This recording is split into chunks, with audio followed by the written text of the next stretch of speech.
नमस्कार दोस्तों, मैं प्रशांत कुमार उपाध्याय आप सभी का स्वागत करता हूं अपने YouTube चैनल ईस्ट फैक्ट पर।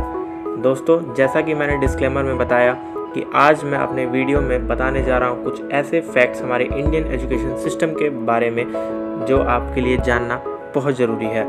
Guys, please watch the video till and, और अगर आपको ये वीडियो अगर अच्छी लगे तो प्लीज़ लाइक और शेयर ज़रूर करें।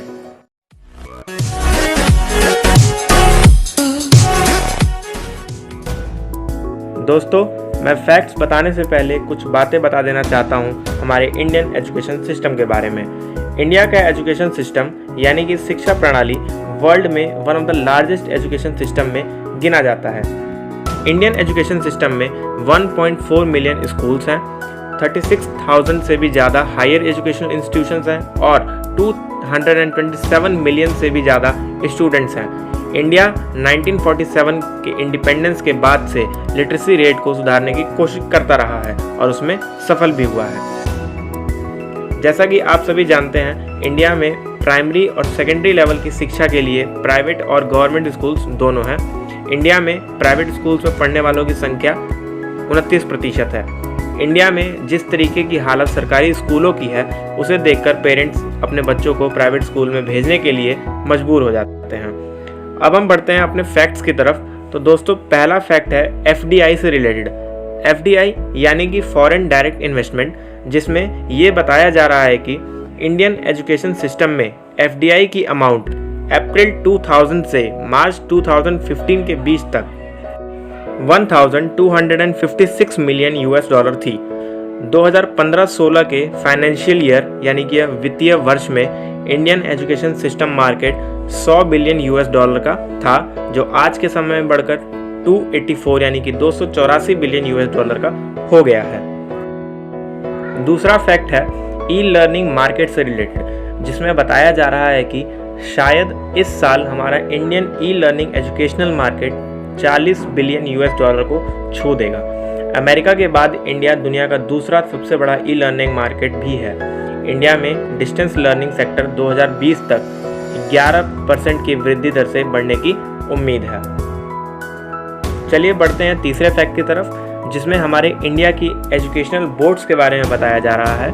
इसमें यह बताया जा रहा है कि हमारे इंडिया में ICSE और CBSE के अलावा इंडिया के अलग अलग राज्यों में माध्यमिक शिक्षा बोर्ड है, जिसमें एक से अधिक बोर्ड भी हैं।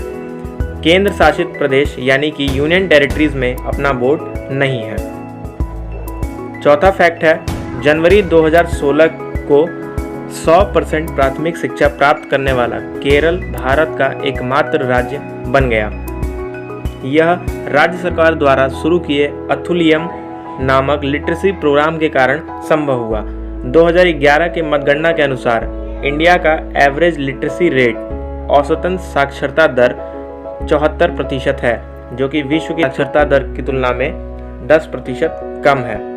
आप वीडियो को पॉज करके बाकी राज्यों के साक्षरता दर यानी कि लिटरेसी रेट देख सकते हैं। बढ़ते हैं पांचवें फैक्ट की तरफ, जिसमें यह बताया जा रहा है कि आजकल की आधुनिक दुनिया में डिजिटल लर्निंग कितनी आवश्यक हो गई है। इंडिया में अभी डिजिटल लिटरेसी रेट सिर्फ 15% है। इंडियन गवर्नमेंट ने डिजिटल इंडिया कैंपेन शुरू किया है, जिसका उद्देश्य अगले 3 वर्ष में डिजिटल लिटरेसी रेट को 50% तक सुधारना है। छठा फैक्ट काफ़ी ज़्यादा विचार विमर्श में रहा है। गवर्नमेंट फंडेड स्कूल्स में टीचर की कमी जो एक बहुत पुरानी समस्या है। हाल ये है कि एक अकेला टीचर पूरे स्कूल को चलाने के लिए मजबूर है। करप्शन ने कई टीचर्स को एब्सेंट रहने में और सिर्फ सैलरी इकट्ठा करने में सक्षम कर दिया है। जैसा कि आप देख पा रहे होंगे, 18.9% टीचर एब्सेंट रहते हैं और उनके एब्सेंट रहने का कारण भी आप देख सकते हैं। चलते हैं सातवें फैक्ट्स की तरफ, जिसमें यह बताया जा रहा है कि हमारा देश भारत साइंस एंड टेक्नोलॉजी में कितना पीछे है बाकी अन्य विकसित देशों से। भारतीय विज्ञान और प्रौद्योगिकी मंत्री यानी कि farmer science and technology minister Kapil Sibal के अनुसार भारत विकसित देशों की तुलना में साइंस एंड टेक्नोलॉजी में पिछड़ रहा है। अमेरिका में 4,651 की तुलना में भारत में प्रति 1 लाख जनसंख्या पर केवल 140 रिसर्चर हैं। आप इस फोटो को देख सकते हैं और समझ सकते हैं कि हमारा देश कितना पीछे है साइंस एंड टेक्नोलॉजी आउटपुट और नंबर ऑफ रिसर्चर्स के मामले में। बढ़ते हैं 8वें फैक्ट्स की तरफ, जिसमें ऐसे बच्चों का डाटा दिखाया जा रहा है जो कुछ भी पढ़ने, लिखने और सीखने की क्षमता नहीं रखते हैं।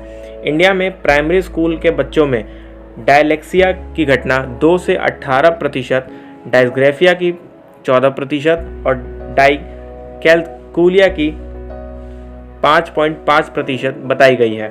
बताया जाता है कि SPLD यानी कि specific learning disability academic under achievement का एक इम्पॉर्टेंट कॉज है।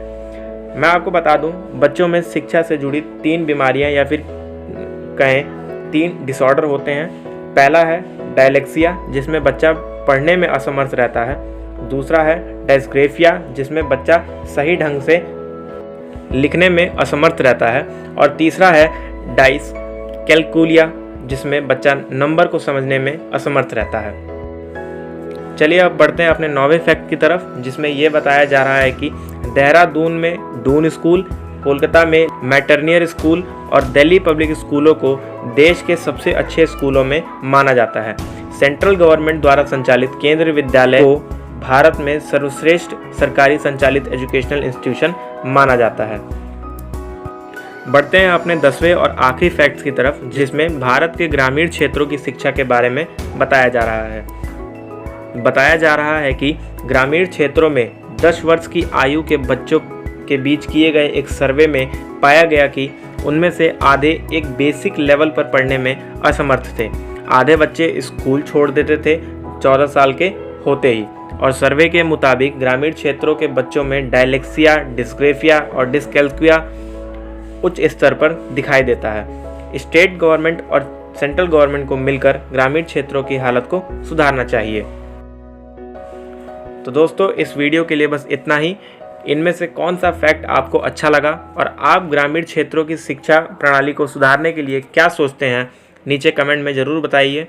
वीडियो पसंद आया हो तो प्लीज़ लाइक और शेयर करना और चैनल को सब्सक्राइब भी करना। तब तक के लिए गुड बाय।